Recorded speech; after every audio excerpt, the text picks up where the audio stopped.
দলৰ কাৰ্যসূচীলৈকে আহিলো। আপোনালোক সকলোৱে জানে যে বিহালীত উপনিৰ্বাচন অনুষ্ঠিত হ'ব আৰু দলে এই সমষ্টিটো চোৱা চিতা কৰিবলৈ দায়িত্ব দি থৈছে।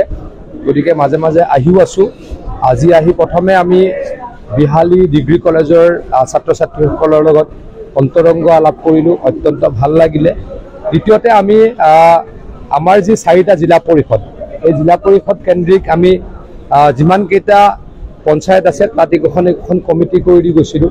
তেওঁলোকৰ লগত বিস্তৃতভাৱে কি চলি আছে, কেনেদৰে সংগঠন চলি আছে কথা পাতিলোঁ। আৰু আমাৰ মেম্বাৰশ্বিপ চলি আছে, খুব ভাল মেম্বাৰশ্বিপ হৈছে।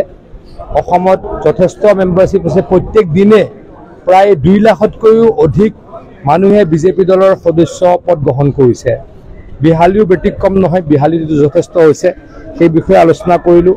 আৰু এটা কথা মই অত্যন্ত সুখী, মই মাজে মাজে এইকেইদিন মিডিয়াৰ আগত ব্যক্তও কৰিছোঁ যে ডেইলি 2 লাখতকৈ বেছি মানুহে মেম্বাৰশ্বিপ লৈছে বিজেপিৰ। আৰু ঘৰত বহি বনোৱা মেম্বাৰশ্বিপ নহয়, মানুহগৰাকীৰ ইনভলভমেণ্ট লাগিব। মানুহগৰাকীয়ে নিজৰ ফোনটোৰ পৰা মিছ কল এটা দিব লাগিব, তাত এখন ফৰ্ম আহিব, ফৰ্মখন ফিল আপ কৰিব লাগিব, আকৌ কনফাৰ্মেশ্যন আহিব। গতিকে এটা বিস্তৃত প্ৰক্ৰিয়া আছে। সেই প্ৰক্ৰিয়াটোৰে মেম্বাৰশ্বিপ ল'বলৈ মানুহ অত্যন্ত আগ্ৰহী হৈ উঠিছে। মই বিজেপি দলৰ কাৰ্যকৰ্তা হিচাপে অত্যন্ত সুখী। পুনৰ দোহাৰিছোঁ, নৰেন্দ্ৰ মোদী ডাঙৰীয়া আৰু হিমন্ত বিশ্ব শৰ্মা ডাঙৰীয়াৰ নেতৃত্বত অসমত বিজেপি দল যথেষ্ট শক্তিশালী। ৰাইজে বিজেপি দলক ভাল পায়। নহ'লে প্ৰত্যেক দিনে 2 পৰা 2.5 লাখ মেম্বাৰশ্বিপ কেতিয়াও নল'লে হয়। আৰু এইটো হোৱাত মই অত্যন্ত সুখী হৈছোঁ। চাওক, এজনৰ নাম যদি কোনোবাই ক'ব পাৰে, যদি নামটো ক'ব পাৰে, ডাঙৰ কথা বুলি মই ভাবোঁ। আৰু বিজেপি দলৰ যদি কোনোবা ব্যক্তি থাকে, আমি সকলোৱে হাঁহি কালি CBIক নিদিওঁ।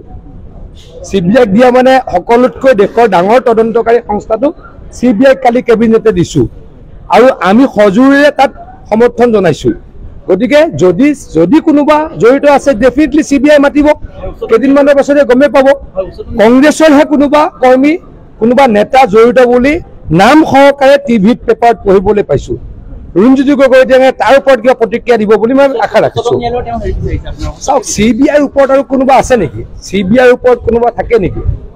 আগতে কংগ্ৰেছৰ দিনত কিমান এনেকুৱা কেলেংকাৰী হ'ল, CBI বুলি কৈ মানুহ ভাগৰি গ'ল। কংগ্ৰেছে দিব নোৱাৰে, কাৰণ কংগ্ৰেছৰ মানুহ তাত জড়িত হৈ থাকে। আমি জড়িত থাকিলেও ৰেহাই নিদিওঁ। মই ভাবোঁ যে প্ৰথম কথাটো জড়িত কোনো নাই। মই আকৌ কৈছোঁ, জড়িতটো কোনো নাই। জড়িত থাকিলেও কি পাব লাগিব? শাস্তি পাব লাগিব, কঠোৰ শাস্তি পাব লাগিব। গতিকে আমি সকলোৰে অত্যন্ত দৃঢ়তাৰে CBIক দিয়াৰ ব্যৱস্থা কৰিছোঁ।